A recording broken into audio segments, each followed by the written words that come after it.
अस्सलाम वालेकुम students, hopefully आप सब ठीक ठाक होंगे। अच्छा जी स्टूडेंट्स, लास्ट टाइम हमने इम्प्लाइड अथॉरिटीज़ ऑफ पार्टनर्स कर लिया था। उसको बड़ी डिटेल में मैंने आपको एक्सप्लेन कर दिया था, जो कि लेक्चर नंबर 1 था हमारा। आज हमारा लेक्चर नंबर 2 है। उसमें हम अब पढ़ेंगे non implied authorities of partner, जो कि आपको स्क्रीन पे भी नज़र आ रहा होगा। इसको restriction on the implied authorities of partner भी कह सकते हैं। ठीक है, तमाम चीज़ आपको स्क्रीन पे नज़र भी आ रही होंगी। क्लियर? अच्छा, इन्हीं पॉइंट्स को हम स्टेप बाय स्टेप करके बड़ी डिटेल में मैं आपको एक्सप्लेन कर रहा हूँ कि देखिएगा कि बेसिकली जो पहला वाला क्वेश्चन था उसमें से हम जो एग्जामिनर हमसे डिस्कस कर रहा था वो हमसे यूँ पूछ रहा था कि एक एक पार्टनर्स की पावर्स क्या-क्या हैं कि वो बगैर पूछे दूसरे पार्टनर से कर सकता है काम। जो भी उसके पावर्स हैं उसे दूसरे पार्टनर से पूछने की ज़रूरत नहीं है, कंसर्न लेने की ज़रूरत नहीं है। ठीक है? लेकिन आज के जो टॉपिक है ये उसके ऑपोजिट है कि जब तक एक partner rest of the partner से परमिशन न ले ले, तब तक वो कोई जो है दूसरा काम नहीं कर सकता। ठीक है? तो उसी को हम जो है वो डिस्कस करेंगे स्टेप बाय स्टेप। तो क्या कहा मैंने कि जब तक एक पार्टनर दूसरे पार्टनर से परमिशन न ले ले, तब तक वो काम नहीं कर सकता। क्लियर हो गया? यहाँ तक आपको समझ में आ गई होगी। कोई प्रॉब्लम यहाँ तक, कोई मसला? ठीक है जी। जितने भी आपके मसले मसाइल होंगे वो इंशाल्लाह अल्लाह करेगा कि जब हमारी क्लासेस स्टार्ट हो जाएंगे उसमें हम करेंगे। ठीक है? अच्छा, ज़रा गौर से सुनिएगा स्टूडेंट कि restriction on the employed authorities of partner क्या क्या है कि एक पार्टनर दूसरे पार्टनर से पूछे बगैर काम नहीं कर सकता। ठीक है? देखिए, नंबर 1, पहले एक चीज मैं आपको बता दूं, एक लफ्ज आता है आर्बिट्रेशन या आर्बिट्रेटर। आर्बिट्रेशन या आर्बिट्रेटर एक ऐसे पर्सन को कहते हैं जो कि न्यूट्रल होता है। यानी समटाइम्स जब दो पार्टीज पे कोई डिस्प्यूट होता है, कोई झगड़ा होता है और वो दोनों पार्टीज एग्री हो जाती हैं, वो कहते हैं कि ठीक, हम ऐसे न्यूट्रल पर्सन को अपॉइंट करते हैं कि वो न्यूट्रल पर्सन जो भी डिसीजन देगा वो आपके लिए भी एक्सेप्टेबल होगा, मेरे लिए भी एक्सेप्टेबल होगा, लेकिन उसके डिसीजन को हम दोनों पार्टीज मानेंगे। ठीक है जी, इसको हम कहते हैं arbitrator. One of the best example Pakistan और इंडिया के दरमियान में कश्मीर डिस्प्यूट है। डोनाल्ड ट्रंप ने ऑफर भी की थी कि जी मैं आर्बिट्रेटर आना चाहता हूँ पाकिस्तान और इंडिया के दरमियान में। अगर वो कहेंगे तो मैं अपना आर्बिट्रेटर का रोल प्ले कर सकता हूँ और कश्मीर डिस्प्यूट को रिजॉल्व कर सकता हूँ। खैर, बहरहाल उस पर कोई एग्री नहीं है अभी दोनों कंट्रीज में से। लेकिन आर्बिट्रेटर को जब दो पार्टीज अपॉइंट करती हैं तो दोनों पार्टीज का आर्बिट्रेटर के लिए एग्री होना लाजमी है। क्यों? क्योंकि आर्बिट्रेटर, भाई, हो सकता है कि आपकी नज़र में जो आर्बिट्रेटर है वो अगली पार्टी को फेवर भी कर सकता है। तो इन खदशात की बिना पर, ग्राउंड्स पर, फिर अगली पार्टी डिसएग्री हो जाती है आर्बिट्रेटर से। ठीक है? अब सपोज करें एक आपकी फर्म है, एक दूसरी फर्म है। आपकी फर्म का डिस्प्यूट है किसी दूसरी फर्म से किसी भी चीज के बारे में। ठीक है? पैसों वैसों के बारे में। आप में से एक पार्टनर चला जाता है और एक आर्बिट्रेटर को अपॉइंट करता है आप लोगों से पूछे बगैर। तो कानून कहता है कि उस पार्टनर को इस चीज की परमिशन नहीं है कि वो आप लोगों से पूछे बगैर किसी आर्बिट्रेटर को अपॉइंट कर दे। ठीक है? मतलब उसको कोई परमिशन नहीं है कि वो आप लोगों से पूछे बगैर किसी आर्बिट्रेटर को अपॉइंट कर दे। हो सकता है कि ये जो पार्टनर जिसने आर्बिट्रेटर अपॉइंट किया, इसकी नज़र में वो आर्बिट्रेटर एक अच्छा पर्सन था, लेकिन आपकी नज़र में वो एक अच्छा पर्सन नहीं था। आपका पता है कि उस फर्म से जिससे आपका डिस्प्यूट है, इस आर्बिट्रेटर के उससे बड़े अच्छे ताल्लुकात है, और हो ये भी हो सकता है कि ये जो डिसीजन है वो आपके फेवर में नहीं बल्कि उनकी फेवर में दे दे। तो दैट्स वाई कानून कहता है कि जब तक तमाम पार्टनर एग्री ना हो जाए तो कोई भी पार्टनर किसी भी आर्बिट्रेटर को अपॉइंट नहीं कर सकता। ये पहला पॉइंट है। दूसरा पॉइंट, कानून कहता है कि पार्टनर ये काम भी बगैर परमिशन के नहीं कर सकता, यानी जब तक दूसरे पार्टनर से परमिशन ना ले ले, उनकी कंसेंट, उनकी रजामंदी ना ले ले, तब तक वो ये काम भी नहीं कर सकता। ठीक है, क्या चीज, वो दूसरा पॉइंट क्या है, यानी आप गए और आपने बैंक अकाउंट ओपन करवाया और अपने नाम से करवा दिया, फर्म के नाम से नहीं करवाया, फर्म की बिहाफ पर आप अपने नाम से आपने बैंक अकाउंट ओपन करवा दिया। अब जितनी भी ट्रांजैक्शंस होगी, जितना भी पैसा आएगा, वो किसके अकाउंट में आएगा भाई, वो तो आपके अकाउंट में आएगा। और पता चला आप फ्रॉड करके भाग गए, तो कानून कहता है नहीं, फर्म की बिहाफ पर आप अपने नाम से अकाउंट, बैंक अकाउंट नहीं खुलवा सकते। ठीक है, दो पॉइंट्स हो गए। फिर कानून ये कहता है कि सपोज करें आप लोगों ने किसी फर्म पे केस किया हुआ है कि जी इस फर्म ने हमारा तकरीबन 2 मिलियन 20 लाख रुपए देना है।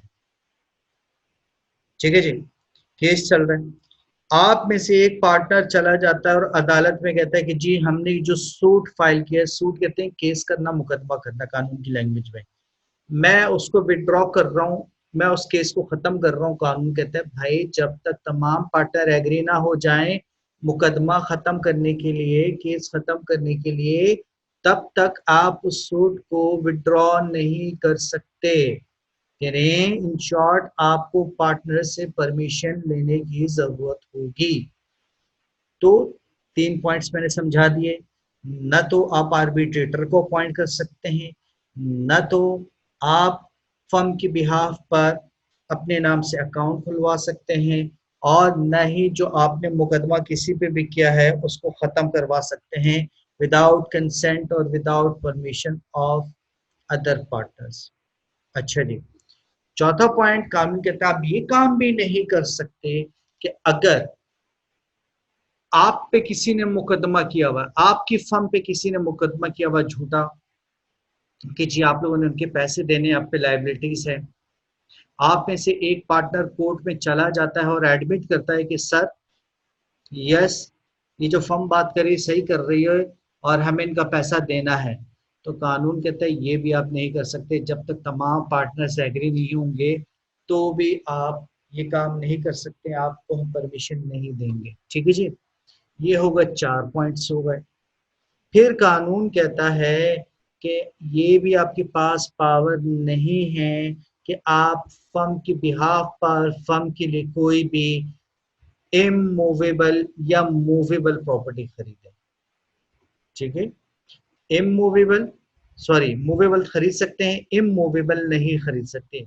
जैसे प्लॉट, बिल्डिंग, जिसको जो जमीन के साथ अटैच होगी, इस किस्म की प्रॉपर्टीज आप फर्म के लिए नहीं खरीद सकते, और नहीं इमूवेबल प्रॉपर्टी ना खरीद सकते हैं और न ही बेच सकते हैं। ठीक है, इसी तरीके से आप जब भी फर्म की बिहाफ पर किसी से एग्रीमेंट करेंगे, कोई कॉन्ट्रैक्ट साइन करेंगे, तो आपको रेस्ट ऑफ द पार्टनर से परमिशन लेना जरूरी है, उनकी कंसेंट लेना जरूरी है। तो होपफुली, अच्छा अगर आपने वैसे कॉन्ट्रैक्ट कर लिया, तो ये कानून कहते हैं हम इस चीज़ की परमिशन आपको नहीं देंगे कि आप फर्म की बिहाफ पर किसी भी पार्टी से कोई कॉन्ट्रैक्ट कर लें, कोई एग्रीमेंट कर लें, हम आपको अलाउ नहीं करेंगे। ठीक है जी, तो ये था हमारे पास बेसिकली जो टॉपिक था उसका नाम है रिस्ट्रिक्शंस। ठीक है जी, क्या टॉपिक है हमारे पास, restrictions on the implied authorities of partner, restrictions on the implied authorities of partner, ये हमारा टॉपिक नंबर, लेक्चर नंबर 2 है। ठीक है, यहाँ स्क्रीन पे बेसिकली टू द पॉइंट बात लिखी है, but examination point of view से आपने अलग लिखना है। तो तमाम स्टूडेंट्स जल्दी से, और हर दफ़ा मैं यही कहूँगा कि आप अपने पास कॉपी और पेन रेडी रखिएगा, बिकॉज मैं आपको लिखवाऊंगा। क्लियर, तो लिखना स्टार्ट कर दीजिएगा। मेन हेडिंग डाल दीजिए restrictions, restrictions on the powers of partners, restrictions on the powers of partner। ठीक है जी, ये मेन हेडिंग लिखने के बाद आप लिखेंगे a power can, sorry, a partner can not perform A partner cannot perform the following act, ठीक है, without consent of other partners. Consent की स्पेलिंग होगी CONSENT. A partner cannot perform the following acts without the consent of other partners. ठीक है जी. Point number 1 लिखिएगा जो मैं explain कर चुका हूं. ठीक है जी. पॉइंट नंबर 1 लिखिएगा जो मैं एक्सप्लेन कर चुका हूं.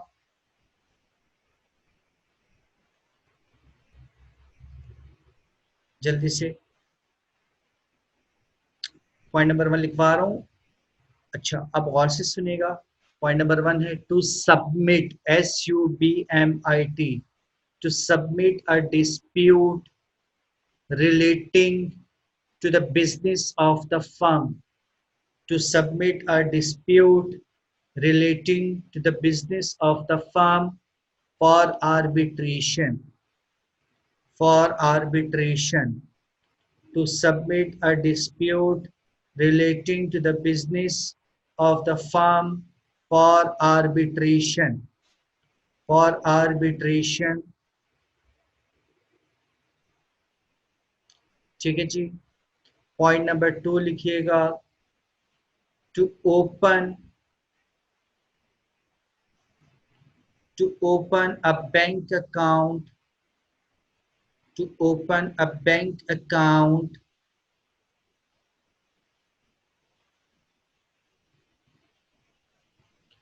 on behalf of the firm. To open a bank account on behalf of the firm in his own name. To open a bank account on behalf of the firm in his own name. OWN, own name. Point number 3. To withdraw, WITHDRAW. To withdraw any suit, SUIT, suit filed, FILAD, filed by the firm. To withdraw any suit filed by the firm. To withdraw any suit filed by the firm.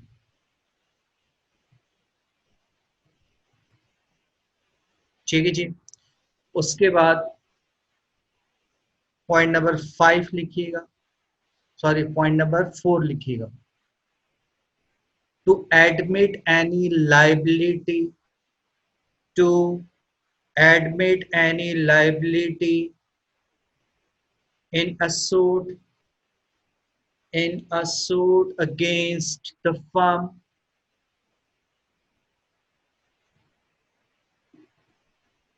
To admit any liability in a suit against the firm. ठीक है. Point number 4 तक लिखवा दिया मैंने. Point number 5 लिखिएगा. To buy, BUY. To buy any immovable property. To buy any immovable property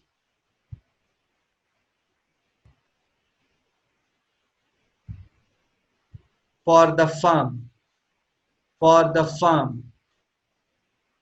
To buy any immovable property for the firm. Last point लिखिएगा. To make an agreement. To make an agreement with others on behalf of the firm. To make an agreement with others on behalf of the firm. ठीक है जी. तो ये हमारे पास था बेटा restrictions on employed authorities of partners पे. Clear.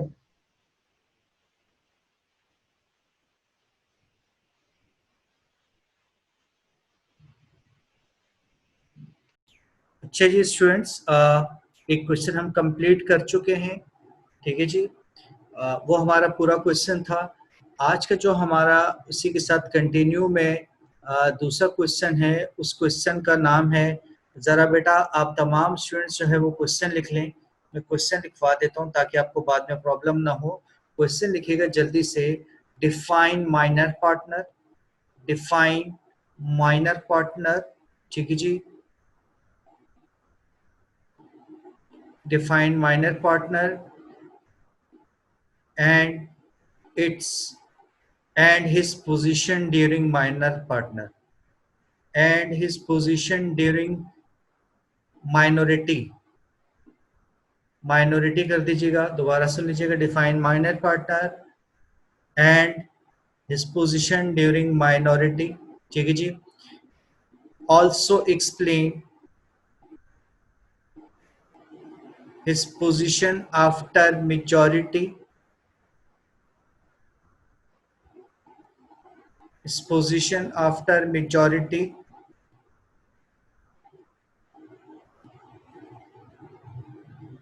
ठीक है जी।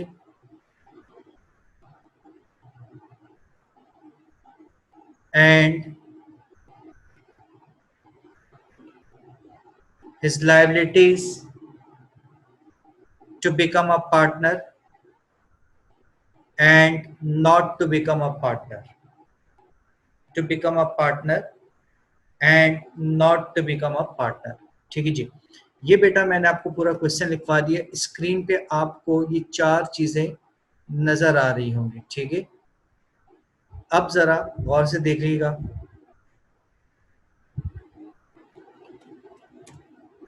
ठीक है, सवाल था माइनर पार्टनर क्या होता है। जब वो पार्टनर होता है तो उसकी पोजीशन बताइएगा। जब वो एज ऑफ मेजॉरिटी पे आ जाता है तो बताइएगा। फिर वो डिसाइड करता है कि वो पार्टनर रहना चाहता है या पार्टनर नहीं रहना चाहता। यानी एक सवाल में 5 चीजें आपको नजर आ रही होंगी। एक क्वेश्चन में 5 चीजें आपको नजर आ रही होंगी, ठीक है। 1 2 3 4 5, ठीक है। इन 5 चीजों को आपने बड़ा ब्रीफली एक्सप्लेन करना है। स्टूडेंट गौर से सुनिएगा, माइनर किसे कहते हैं? माइनर एक ऐसे पर्सन को कहते हैं कि जिसकी एज 18 साल से कम होगी। क्या कहा मैंने? माइनर एक ऐसे पर्सन को कहते हैं कि जिसकी एज लेस देन 18 ईयर्स होगी। और तमाम लोग जिनकी उम्र 18 साल से कम होती है उनको हम क्या कहते हैं? माइनर। अब कानून कहता है कि वो तमाम लोग जिनकी उम्र 18 साल से कम है उनसे कॉन्ट्रैक्ट नहीं किया जा सकता। वो लोग इस कॉन्ट्रैक्ट के लिए इनकॉम्पिटेंट होते हैं। जिस तरीके से अभी आप लोगों का ग्रेजुएशन नहीं हुई है तो मैं ये पूछ सकता हूँ कि जी आप लोग क्या मास्टर में एडमिशन ले सकते हैं? तो आंसर आएगा नो, बिकॉज अभी तक आपका ग्रेजुएशन ही कंप्लीट नहीं हुआ। तो इसी तरीके से माइनर जब तक 18 ईयर से लेस है तो वो किसी कॉन्ट्रैक्ट के लिए कॉम्पिटेंट नहीं है, एलिजिबल नहीं है। कॉम्पिटेंट और एलिजिबल का मतलब सेम ही, ठीक है। ये अंदर बात क्लियर हो गई? अच्छा, कानून कहता है कि ऐसा शख्स जिसकी उम्र 18 साल से कम है वो किसी कॉन्ट्रैक्ट के लिए एलिजिबल नहीं है, वो किसी कॉन्ट्रैक्ट में नहीं आ सकता। लेकिन इसी तरीके से एक शख्स जो 18 साल से कम है जिसको माइनर कहेंगे वो पार्टनरशिप के कॉन्ट्रैक्ट में भी नहीं आ सकता। वो पार्टनरशिप एग्रीमेंट भी नहीं कर सकता अदर पार्टनर से।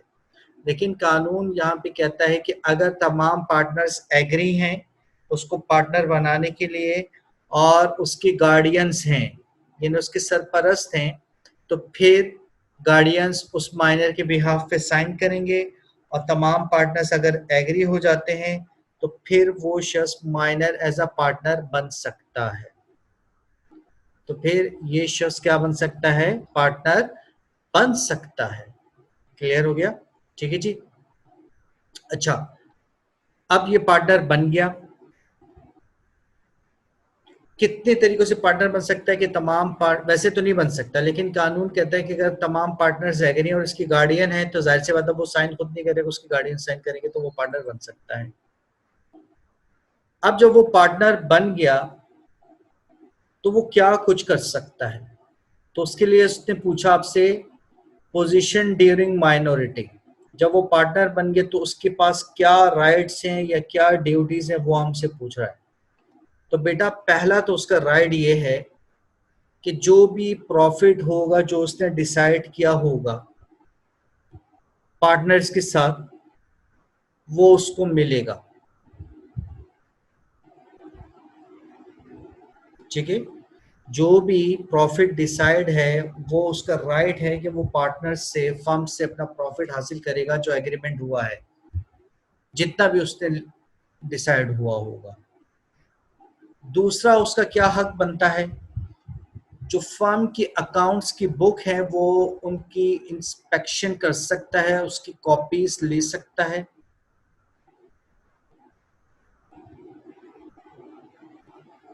लेकिन वो फर्म की बुक्स को अपने साथ नहीं ले जा सकता, अपने साथ ले जाकर नहीं दे सकता, इंस्पेक्शन नहीं कर सकता।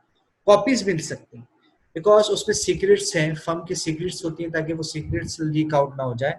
तो यहाँ पे ये उसके लिए थोड़ा सा राइट भी है, थोड़ी सी उसके लिए रिस्ट्रिक्शंस भी है कि ठीक है अगर आपको फर्म की अकाउंट्स की बुक को इंस्पेक्शन करनी है तो हम आपको फोटो कॉपीज प्रोवाइड कर देंगे, बट जो ओरिजिनल बुक है वो हम आपको नहीं प्रोवाइड करेंगे। ये दो दो पॉइंट्स याद रखिएगा। तीसरा जो सबसे इम्पॉर्टेंट पॉइंट है माइनर के लिए जो बेनिफिट है, देखो बेटा पार्टनरशिप में जो पार्टनर्स होते हैं ना, जो फर्म, उनकी लाइबिलिटीज होती हैं अनलिमिटेड। सपोज करें अगर हम 10 पार्टनर हैं, हम में से कोई एक पार्टनर या उसने बैंक से लोन लिया, फर्म के ले लिया और हम सबसे पूछ कर ही गया, वो कल को लॉस हो जाता है, हम बैंक का उधार नहीं उतार पाते, तो बेटा बैंक के पास ये राइट हासिल है कानूनन कि वो आएगा हर पार्टनर की प्रॉपर्टी बेचेगा जब तक उसका पैसा नहीं मिल जाता पूरा।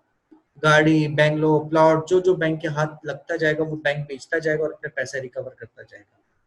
लेकिन माइनर के लिए सबसे बड़ा एडवांटेज इसमें यह है, कानून कहता है कि माइनर थर्ड पार्टी के लिए रिस्पॉन्सिबल नहीं है।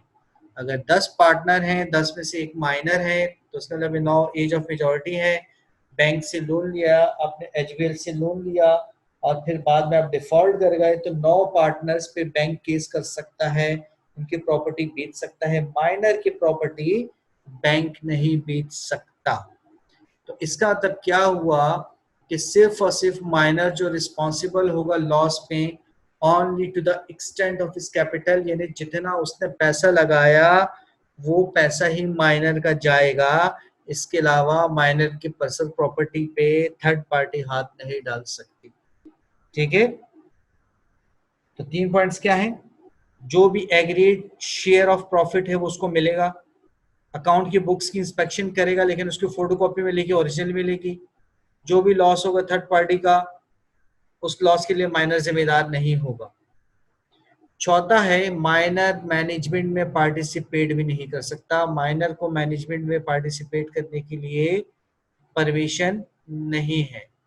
ठीक है, और पांचवा है कि एक चीज आती है इंसॉल्वेंट, और अदालत इंसॉल्वेंट डिक्लेयर करती है। इंसॉल्वेंट का मतलब है कि जब आपकी लाइबिलिटीज आपकी एसेट से इंक्रीज हो जाए तो फिर आप कहलाते हैं इंसॉल्वेंट। तो हर एक पार्टनर को इंसॉल्वेंट डिक्लेयर किया जा सकता है, मगर माइनर को इंसॉल्वेंट डिक्लेयर नहीं किया जाएगा। क्यों नहीं किया जाएगा? बिकॉज इसलिए नहीं किया जाएगा, गौर से सुनिएगा, आपकी लाइबिलिटीज आपके एसेट से इंक्रीज हो जाए इसका मतलब आपने किसी और से कॉन्ट्रैक्ट किया है, जब जब भी तो आप पे लाइबिलिटीज आई।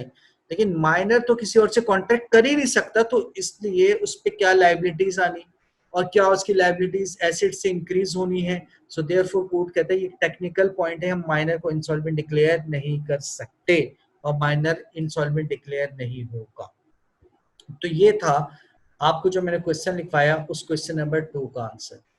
ठीक है, अच्छा अब ये क्या है, position after, sorry,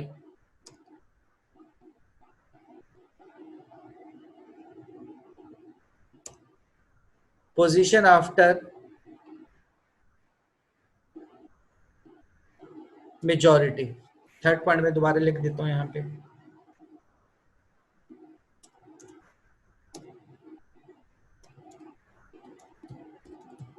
position after,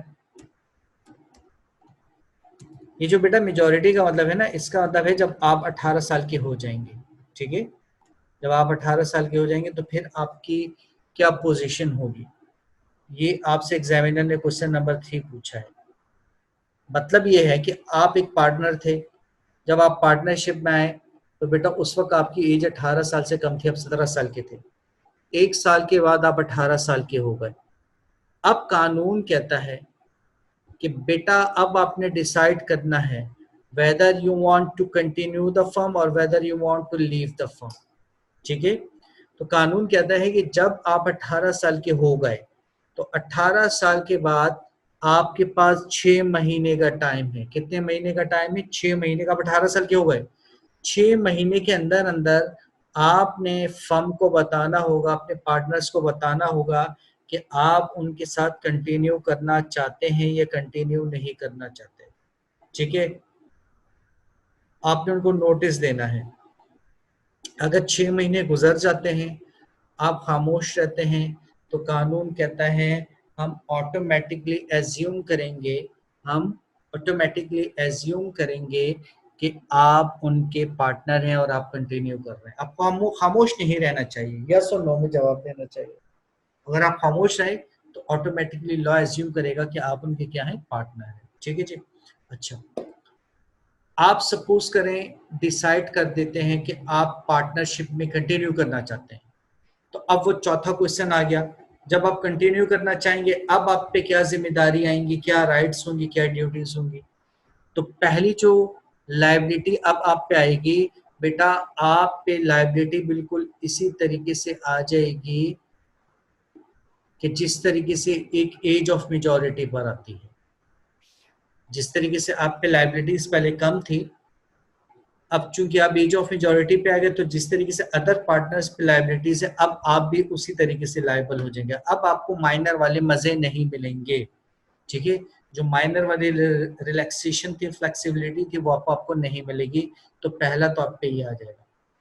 अच्छा, फिर दूसरा वो कहता है कि ड्यूरिंग माइनॉरिटी आप इस थर्ड पार्टी के लिए रिस्पॉन्सिबल नहीं थे, जो मैं अभी बता चुका हूँ। लेकिन कानून कहते हैं जब आप डिक्लेयर कर देंगे, ठीक है, कि आप पार्टनरशिप में आना चाहते हैं, तो फिर अब आप थर्ड पार्टी के लिए भी रिस्पॉन्सिबल हो जाएंगे। यानी थर्ड पार्टी से अगर फर्म ने लोन लिया और डिफॉल्ट कर जाते हैं तो उस थर्ड पार्टी के नुकसान के लिए आप भी जिम्मेदार हो जाएंगे, चूंकि अब आप 18 साल से अबव हैं और आप कंटिन्यू कर रहे हैं फर्म को। तो कानून कहता है अब उसके लिए आप भी जिम्मेदार हैं, आपसे भी पैसा रिकवर होगा, ठीक है जी। फिर कानून कहता है, ये बड़ा इंपॉर्टेंट पॉइंट है कि देखें आपको प्रॉफिट वैसे ही मिलेगा जैसे माइनॉरिटी में मिलता है, ठीक है। अगर आप खामोश रहते हैं, नहीं बताते, आप पार्टनर में आ जाते हैं, कानून के तहत हम तो सपोज करेंगे आप पार्टनरशिप में आ चुके हैं, एज ऑफ मेजॉरिटी में आ चुके हैं, लेकिन प्रॉफिट आपको जो मिलेगा ना वो माइनर वाले ही मिलेगा। तो इसीलिए कानून कहता है कि फॉरन अपने एग्रीमेंट में क्या करो, चेंज करो। अब आप कहेंगे मैं माइनर नहीं रहा, मैं एज ऑफ मेजॉरिटी में आ गया, लिहाजा मेरा जो प्रॉफिट का शेयर है वो भी क्या होगा, इंक्रीज होगा। और अगर आप खामोश रहते हैं, जैसे मैंने ऊपर वाले हेडिंग में कहा, 6 महीने गुजर जाते हैं, कानून के तहत हम आपको डीम टू बी अज्यूम करेंगे कि आप एज ऑफ मेजॉरिटी में, लेकिन उसमें अगर आप बता देते हैं कि यस मैं कंटिन्यू करना चाहता हूँ, तो आपने अपना एग्रीमेंट भी चेंज करना होगा ताकि आपका प्रॉफिट रेशियो भी क्या हो जाए, ज्यादा हो जाए। तो ये 4 क्वेश्चन का आंसर मैंने दे दिया, जो 4 क्वेश्चन थे, 5 क्वेश्चन पूछे थे। अब वो पांचवा है, पांचवें वो कह रहे कि decision not to become a partner. आप 18 साल के हो गए, ठीक है जी, अभी 3 महीने हुए, चौथे महीने में आप नोटिस दे देते हैं पार्टनर्स को कि जी मैं काम नहीं करना चाहता आपसे। तो कानून कहता है चाहे आप 18 साल के हो भी गए और 4 महीने के बाद आप नोटिस देते हैं, तो कानून कहता है कि आप कि राइट और लायबिलिटीज बिल्कुल बिल्कुल वैसी होंगी जैसे एज ऑफ माइनॉरिटी में थी। आपको एज ऑफ मेजॉरिटी में नहीं कंसीडर किया जाएगा, आपको कहाँ कंसीडर किया जाएगा, माइनॉरिटी में ही कंसीडर किया जाएगा। फिर कानून कहता है कि जब आपने बता दिया कि आप कंटिन्यू नहीं करना चाहते, चाहे आप 18 साल के हो गए, 18 साल 4 महीने के हो चुके हैं और आपने चौथे महीने नोटिस दे दिया फर्म को कि आप कंटिन्यू ही नहीं करना चाहते, तो कानूनन आप थर्ड पार्टी के लिए अगेन रिस्पॉन्सिबल नहीं होंगे। ठीक है। और इसी तरीके से तीसरा ये है कि अगर पार्टनर्स आपका प्रॉफिट नहीं दे रहा है, तो आपका ये राइट है कि उन पार्टनर्स के खिलाफ आप मुकदमा कर सकते हैं और उनसे अपना आप पैसा रिकवर कर सकते हैं। ठीक है, समझ में आ गया, क्लियर हो गया। अच्छा, अब स्टूडेंट करना ये है कि आप लोगों ने सबसे पहले हेडिंग डाल देनी है जल्दी से माइनर पार्टनर। तमाम स्टूडेंट्स माइनर पार्टनर की हेडिंग लिखिए बेटा जल्दी से। माइनर पार्टनर की हेडिंग लिखें जल्दी से तमाम स्टूडेंट।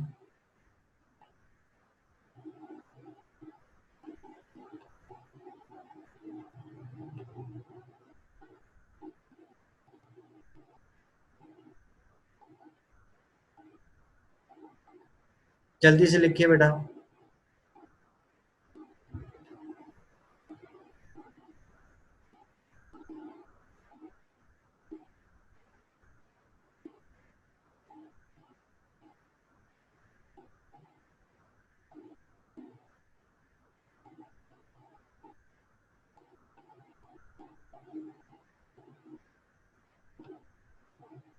ठीक है जी, पहला पॉइंट लिखा आपने माइनर पार्टनर। अब सुन लीजिएगा, जो मैं लिखवा रहा हूँ उसको लिखिएगा।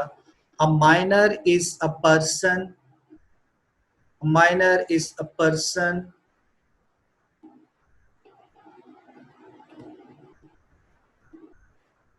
whose age is less than 18 years.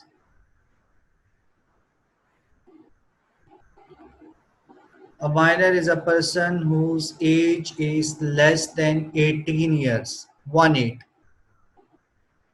Full stop. The person who wants, the person who wants to enter into partnership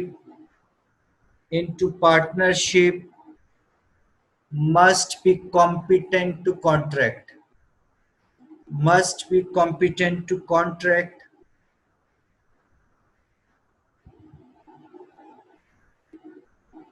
Full stop.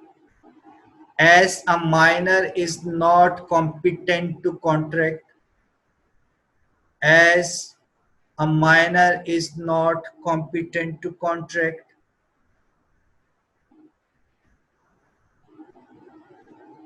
full stop, so he cannot become a partner, so he cannot become a partner, full stop, but with the consent, consent, but with the consent of all the partners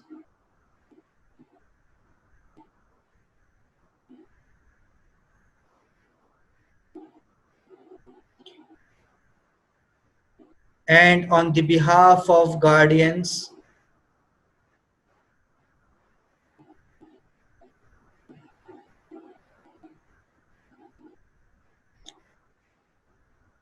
and on the behalf of guardians, he may be admitted to the benefit of partnership. He may be admitted to the benefit of partnership. Clear. इसके बाद second वाली heading लिख लीजिएगा जो आपको screen पे नजर आ रही है। Position during minority.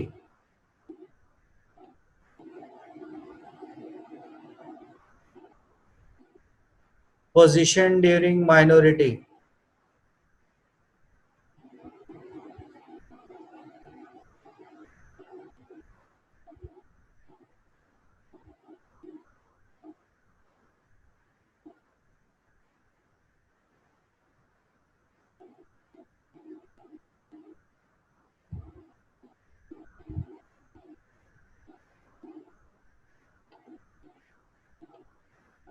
Position during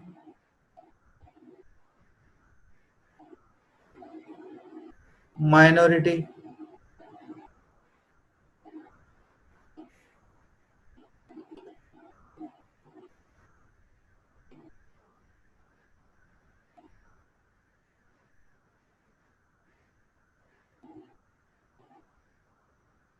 ठीक है जी। देखिएगा, the right and liabilities of minor, the right and liabilities of a minor during minority during minority are as under। ठीक है बेटा, ये जो मैं लिखवा रहा हूँ एग्जामिनेशन पॉइंट ऑफ व्यू से लिखवा रहा हूँ, तो सोच समझ के लिखिएगा। ठीक है, पॉइंट नंबर 1 लिखिएगा, मैं दोबारा रिपीट कर रहा हूँ। The right and liabilities of a minor during minority are as under. Point number 1 लिखिएगा, he has a right to receive his agreed share. He has a right to receive his agreed share of profit।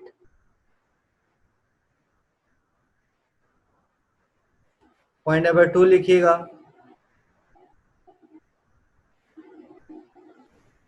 he can inspect he can inspect and take copies of the accounts, but not the books of the firm, but not the books of the firm।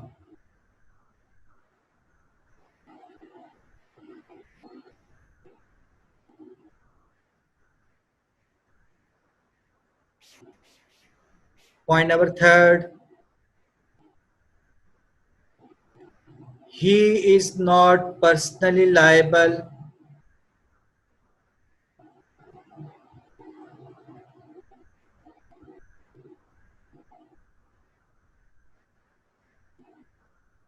for the debts of the firm,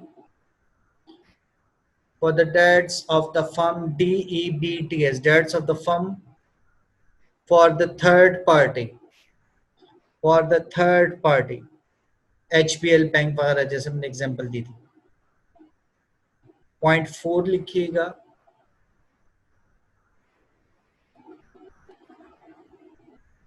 he cannot take part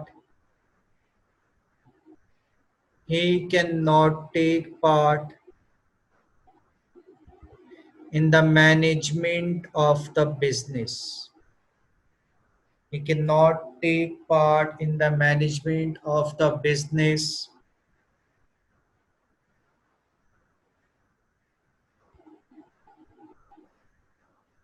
point number 5 लिखिएगा, he cannot be declared insolvent। He cannot be declared insolvent। ठीक है जी। अब heading आप लोगों ने लिखनी है, जो स्क्रीन पे आप लोगों को नजर आ रही होगी, position after majority. Position after majority, जब वो 18 साल का होगा तो क्या करना है। पोजीशन आफ्टर मेजॉरिटी की हेडिंग लिखने के बाद आप लिखिएगा, गौर से सुने, the minor must decide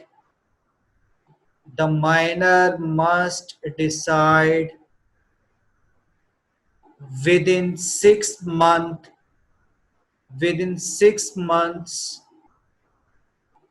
whether he will continue in the firm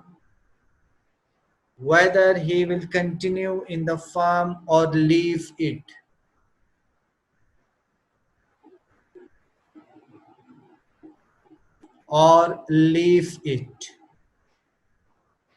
Full stop।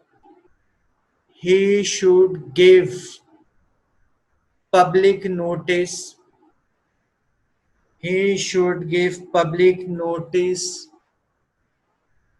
about his decision, about his decision.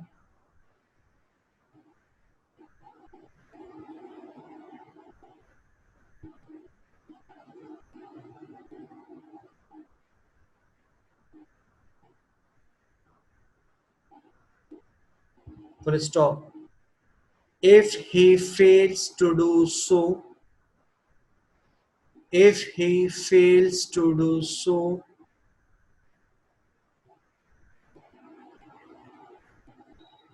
he will be considered he will be considered a major partner. He will be considered a major partner. ठीक है students, दो headings रह गई है। इंशाल्लाह ताला अल्लाह ने चाहा तो उसको हम नेक्स्ट क्लास में कंटिन्यू करेंगे और अपने इस लेक्चर को पूरा करेंगे। ठीक है, तो आप इस लेक्चर को देखिएगा, अपनी एग्जामिनेशन प्रिपरेशन जारी रखिएगा, बिकॉज किसी वक्त भी कुछ भी अनाउंसमेंट आ सकती है। ठीक है, कि अल्लाह हाफिज़, अल्लाह सबको आपका हामी नासिर, जज़ाकल्लाह खैर।